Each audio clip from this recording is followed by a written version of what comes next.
Hello दोस्तों, welcome to alpha coaching classes. This is Sukhdev. मैं सुखदेव एक नई वीडियो के साथ फिर से हाजिर हूँ। सो दोस्तों, आज का जो हमारा टॉपिक रहेगा वो केमिस्ट्री के सेकंड चैप्टर कर रहे हैं हम 12th क्लास का। ठीक है, सोल्यूशन। उसमें से एक टॉपिक किया था मैंने, relative lowering in vapour pressure. ठीक है, ये कोलिगेटिव प्रॉपर्टी करवाई थी। आज हम उसके न्यूमेरिकल्स करेंगे। ठीक है, सो मैं कुछ फॉर्मूले बताऊंगा। न्यूमेरिकल्स जनरली एनसीईआरटी की बुक में से है जी। ठीक है, 2 या 3 न्यूमेरिकल रहेंगे मैक्सिमम। ठीक है, सो वो वाले न्यूमेरिकल्स हम करेंगे। लास्ट तक देखिएगा गाइस, बिकॉज कोलिगेटिव प्रॉपर्टी आपकी पूरी की पूरी क्लियर होगी न्यूमेरिकल्स के बेस पे। ठीक है, जब आप न्यूमेरिकल को अंडरस्टैंड कर पाओगे ना, तभी आपकी कोलिगेटिव प्रॉपर्टी जो है वो क्लियर मानी जाएगी। मतलब आपका टॉपिक तभी क्लियर होगा अच्छे से। अगर आप चाहते हैं कि आपका ये टॉपिक क्लियर होता है, वीडियो को लास्ट तक देखिएगा। दोस्तों, फर्स्ट ऑफ ऑल पहले हम न्यूमेरिकल्स को शुरू करने से पहले हम relative lowering and vapour pressure के कुछ इंपॉर्टेंट फॉर्मूले डिस्कस करेंगे। ठीक है, ध्यान से देखिएगा, बहुत इंपॉर्टेंट है। बिकॉज अगर यही सब समझ में आ गए देन ऑब्वियसली सारे न्यूमेरिकल आपके हो ही जाएंगे फिर तो। पहला क्या है, जैसे मैं बोलूँगा lowering in vapour pressure. Guys याद रखिएगा इस टर्म का नाम, लॉरिंग इन वेपर प्रेशर को मैं डिनोट कर रहा हूँ डेल्टा पी ए से। Delta P, delta means decrease, जिसे बोल दूँ चेंज कितना हुआ है, डेल्टा पी ए। ये किसके इक्वल रहता है, पी ए नोट माइनस पी ए। अगर किसी को कन्फ्यूजन है कि भाई ये कहाँ से आ गया, देन वो प्लीज़ पिछली वीडियो को जाकर देखो, बिकॉज वहाँ पे मैंने सब कुछ समझाया है। ठीक है, वहाँ पे सब कुछ बता चुका हूँ कि relative lowering in vapour pressure जो कोलिगेटिव प्रॉपर्टी करवाई है ना, उसमें मैंने सब कुछ बताया है। ये एक एक्सप्रेशन हो गया। ठीक है, अभी तो होगी लॉरिंग इन वेपर प्रेशर बोल रहे हैं, देन उसका मतलब है डेल्टा पी ए। अगर कभी उसने बोला कि relative lowering in vapour pressure, then उसका मतलब है delta P A over P A naught. इसके लिए एक्सप्रेशन ये रहता है। ठीक है, आप सभी को पता है। अभी अगर बोल रहा है कि मोलर मास ऑफ सोल्यूट पता कीजिए, देन एम पी पता करना होता है, उसके लिए एक्सप्रेशन ये रहेगा। ठीक है, ओके। इसी तरह से इसको ऐसे भी लिख देते हैं कि X B is equal to W B into M A, M B into W A. ठीक है, इन सभी एक्सप्रेशन को नोट कर लीजिएगा अपनी कॉपी पे। ओके, अभी टर्म्स के मीनिंग्स बता रहा हूँ। यहाँ पे पी ए लिखा हुआ, उसका मतलब क्या है, उसे बोल देते हैं vapour pressure of solvent in a solution. जब सॉल्वेंट को सोल्यूशन में ऐड कर दिया, जिसे हम सिंपली बोल देते हैं कि vapour pressure of solution. Because vapour pressure of solution generally होता है vapour pressure of solvent in solution. Solvent in solution, because solvent पे ही डिपेंड करेगा ना। Because relative lowering in vapour pressure में जो सोल्यूट रहेगा वो क्या रहेगा, नॉन वोलाटाइल। सोल्यूट पे तो डिपेंड ही नहीं करेगा, सिर्फ जो सोल्यूशन का वेपर प्रेशर है वो किस पे डिपेंड करेगा, सिर्फ सॉल्वेंट पे। ठीक है, सो ये पी ए आ गया। पी ए नोट क्या रहेगा, vapour pressure of pure substance. ठीक है, प्योर सब्सटेंस नहीं, सॉरी, प्योर सॉल्वेंट बोलूंगा। ठीक है, vapour pressure of pure solvent. अब डब्ल्यू ए क्या रहेगा, डब्ल्यू मीन रहेगा भाई गिवन मास, याद रखिएगा। ए मीन्स क्या है, सॉल्वेंट। पहले ही बोल चुका हूँ कि जहाँ पे भी ए है उसका मतलब है सॉल्वेंट, बी का मतलब क्या रहेगा, सोल्यूट रहेगा। ठीक है दोस्तों, सो डब्ल्यू बी क्या रहेगा, गिवन मास किसका, सोल्यूट का। डब्ल्यू ए किसका रहेगा, सॉल्वेंट। एम मीन्स क्या रहेगा, मोलर मास। ए मीन्स किसका, सॉल्वेंट का। बी मीन्स किसका, सोल्यूट का। ठीक है गाइस, ये सारे के सारे फॉर्मूलों को पहले समझिए। ठीक है, अच्छे से, फिर आगे न्यूमेरिकल कीजिएगा। ओके, चलो देखिए आगे न्यूमेरिकल करते हैं। सो देखिए दोस्तों, न्यूमेरिकल क्या है हमारे पास, जो फर्स्ट न्यूमेरिकल उसमें लिखा है कि vapour pressure of water at 20 degree Celsius is 17.5 mm of H D. ठीक है, mm ऑफ एच। अभी ये क्या दिया हुआ है, 20 डिग्री सेल्सियस पे प्योर वाटर का वेपर प्रेशर है ना। सोल्यूशन देखिए, ठीक है, vapour pressure of pure water ये दिया हुआ है यहाँ पे। किसका दिया हुआ है, vapour pressure of pure water. ठीक है, प्योर वाटर का वेपर प्रेशर को मैं क्या बोलूँगा, पी ए नॉट, यही बोलूँगा। ठीक है, बिकॉज ए क्या रहेगा, सॉल्वेंट। ठीक है गाइस, ऐसे लिख लेना है। ठीक है, साइड में, और वो क्या है यहाँ पे, वाटर। ठीक है, वाटर एक सॉल्वेंट की तरह एक्ट करेगा। पी ए कितना है, 17.5 mm ऑफ एच जी। ठीक है, आगे क्या बोल रहा है, and the lowering of vapour pressure of sugar solution. Guys देखिए, शुगर का सोल्यूशन है ये वाटर में, इस मीन्स जो बी है वो क्या रहेगा, शुगर। ठीक है, और वो क्या रहेगा, सोल्यूट। ठीक है गाइस, थोड़ा सा कंफ्यूज मत होइएगा, यहाँ पे ध्यान से देखिएगा क्या बोला है, lowering in vapour pressure of sugar solution. ठीक है, ये क्या दिया हुआ है, लोअरिंग इन वेपर प्रेशर। ठीक है, लोअरिंग इन वेपर प्रेशर कितनी दी है, 0.061 mm of H G. Guys ध्यान से देखा, इसे बोलते हैं मिलीमीटर ऑफ मर्करी। ठीक है, ये प्रेशर के यूनिट्स होते हैं। अब ये लोअरिंग इन वेपर प्रेशर को किससे नोट करते हैं हम, डेल्टा पी ए से। ओके गाइस, अभी कैलकुलेट क्या करना है, फर्स्ट ऑफ ऑल हमें पहले क्या कैलकुलेट करना है, relative lowering in vapour pressure. Relative lowering in vapour pressure, इसको मैं क्या डिनोट कैसे करते हैं, delta P A over P A note, इसी चीज़ से नोट करते हैं भाई। ठीक है, डेल्टा पी ए हमें पता है भाई 0.061।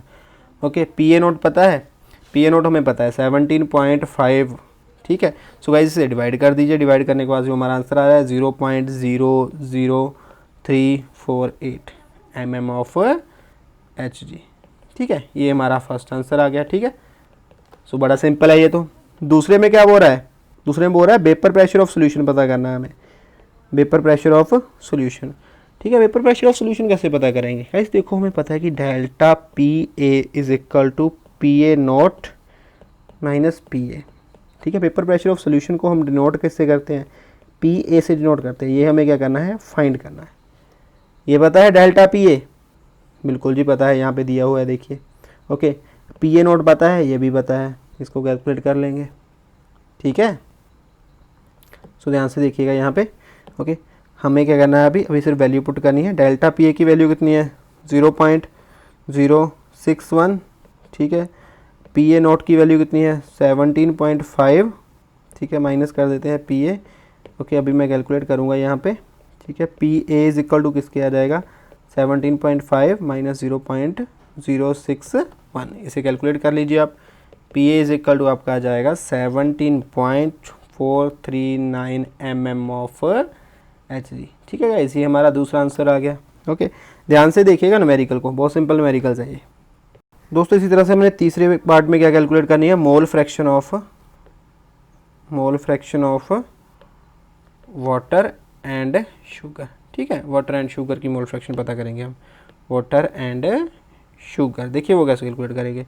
और वाटर क्या है, सॉल्वेंट है, शुगर क्या है, सल्यूट है। इसकी मोल फ्रैक्शन को डिनोट करूंगा मैं एक्स ए से, इसकी मोल फ्रैक्शन को डिनोट करूंगा मैं एक्स बी से। Okay, so now we know that, हमें पता है एक एक्सप्रेशन होता है गाइज। ठीक है, अगर आपने फर्स्ट वाली एक्सप्रेशन देखी हो तो आपको जरूर पता होगा कि delta P A over P A is equal to X B. ये किया है मैंने। ठीक है, एक ही चीज़ क्या है, relative lowering in vapour pressure. ठीक है, अगर आप फर्स्ट टर्म को चेक करोगे देन मैंने इसकी वैल्यू फाइंड की है। ठीक है, वो कितनी आई थी इसकी वैल्यू, ध्यान से देखिएगा, मैंने फर्स्ट पार्ट में कैलकुलेट की है इसकी वैल्यू। उसकी वैल्यू आई थी 0.00348। ये क्या आ गया, एक्स बी आ गया। ठीक है, नाउ अब एक और फार्मूला होता है, सोल्यूशन किससे बना है, ए और बी से। So X A plus X B is always equal to 1। ये किसमें कराया था मैंने, मोल फ्रैक्शन का कंसेप्ट है। ठीक है, ये किसका कंसेप्ट है, मोल फ्रैक्शन का। ये करवा चुका हूँ, अगर किसी को डाउट है देन प्रीवियस वीडियो में जाकर देखो। ठीक है, ढूंढो इनको। ओके, अभी एक्स ए क्या रहेगा, is equal to 1 minus X B. Okay, 1 minus X B की वैल्यू कितनी है यहाँ पे, 0.00348। ठीक है, जब आप इसको सब्ट्रैक्ट करोगे तो आपका आंसर आ जाएगा 0.996 के करीब। ठीक है, सो ये आपका आंसर आ जाएगा। ओके गाइस, सो ये दो आपके आंसर आ गए। ठीक है, सो देखिए नेक्स्ट न्यूमेरिकल करते हैं। अगर किसी को डाउट हो, ठीक है, देन प्लीज़ रिवाइंड करके देख लीजिएगा। नेक्स्ट न्यूमेरिकल करते हैं। देखिए गाइस, अब ये दूसरा न्यूमेरिकल है ना, ये एनसीईआरटी की बुक में से ही है फर्स्ट ऑफ ऑल, तो ये जान लीजिए। ठीक है, सो काफ़ी इंपॉर्टेंट न्यूमेरिकल है, मैं इसे मोस्ट इंपॉर्टेंट न्यूमेरिकल बोलूँगा बिकॉज ये कंसेप्ट को काफ़ी ज़्यादा क्लियर करेगा आपके को सोल्यूशन। देखिए क्या क्या दिया हुआ है, vapour pressure of pure benzene at a certain temperature is. देखिए गाइस, वेपर प्रेशर ऑफ किसका दिया हुआ है, प्योर बेंजीन। ठीक है गाइस, प्योर बेंजीन का। ठीक है, प्योर पूरे अगर आपको देखा हो रिलेटिव लोअरिंग वेपर प्रेशर में, तो पूरी जो प्योर चीज़ रहती है उसको हम क्या रहती है, सॉल्वेंट ही होता है ऑब्वियसली वो। ठीक है, पी ए नोट वो कितना रहेगा, 0.850 बार। ठीक है, इट मीन्स यहाँ से एक चीज़ क्लियर हो गई कि ए जो है वो बेंजीन है। ठीक है, a non volatile solid weight of 0.5 ग्राम।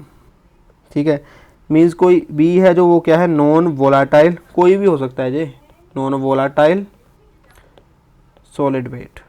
ठीक है, कुछ भी रहेगा ये, नॉन वोलाटाइल कोई सॉलिड रहेगा। ठीक है, वेट में वैसे ही लिख दिया, नॉन वोलाटाइल सॉलिड रहेगा कोई। ठीक है, वो सोल्यूट रहेगा। ठीक है, वो क्या रहेगा, सोल्यूट। याद रखिएगा, ये सॉल्वेंट है, ये सॉल्वेंट है।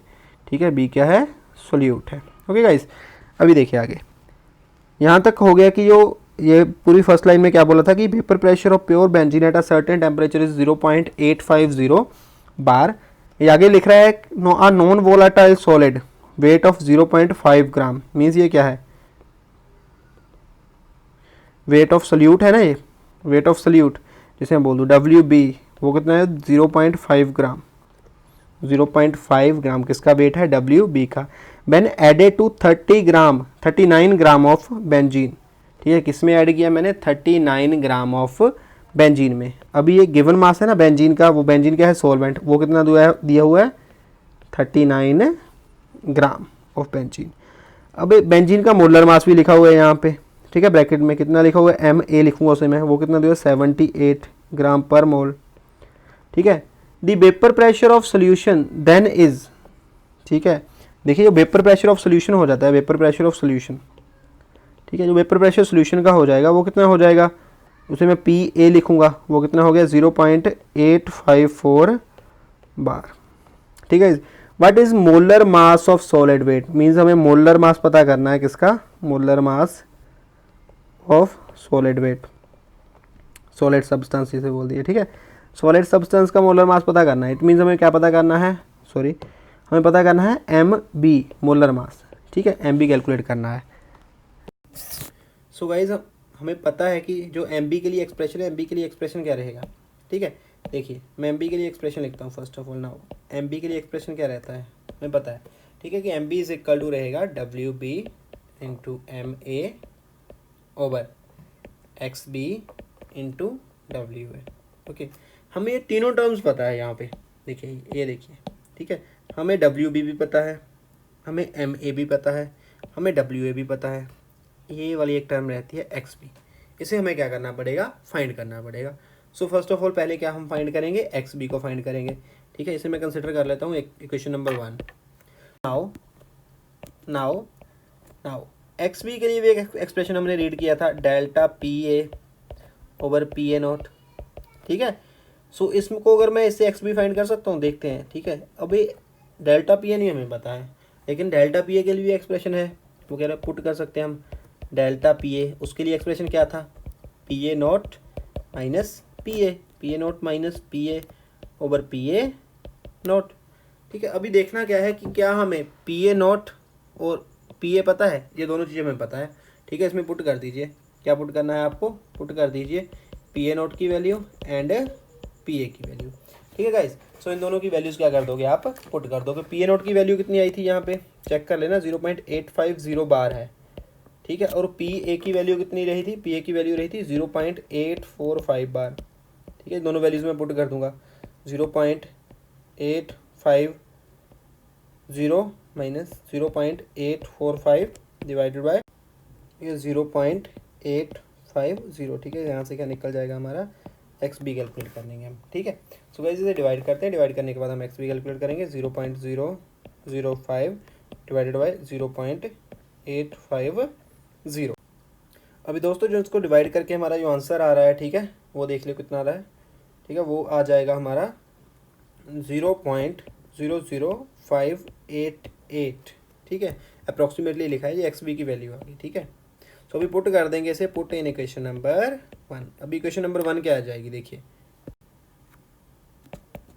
देन इक्वेशन नंबर 1 क्या बनेगी, अभी इसे चेक करते हैं। इक्वेशन नंबर 1 क्या थी, MB is equal to WB into MA over XB into WA, okay. अभी यहाँ पे हम वैल्यूज पुट करने जा रहा हूँ। WB की वैल्यू कितनी रहेगी 0.5, ठीक है, मल्टीप्लाई बाय, अभी MA की वैल्यू कितनी थी 78 डिवाइडेड बाय, अभी XB की वैल्यू कितनी है 0.00588, ठीक है। और WA की वैल्यू है वो कितनी रही है, वो 39 रही है, ठीक है। अभी इसे हम कैलकुलेट करेंगे, ठीक है गाइस। सो इसे कैलकुलेट करके देखते हैं कितना आंसर आता है। जब हम 0.5 को मल्टीप्लाई कर रहे हैं 78 से, तो आंसर आ गया हमारा 39 डिवाइडेड बाय, और जब हमने मल्टीप्लाई किया 0.00588 को मल्टीप्लाई करें 39 से, देन आंसर आया 0.22932, ठीक है। अब इसे डिवाइड करें, जब इसे हम डिवाइड कर रहे हैं, देन डिवाइड करके हमारा आंसर आ रहा है 170.068, ठीक है। सो गाइज ये क्या आ गया हमारा MB molar mass of solute, ठीक है गाइज।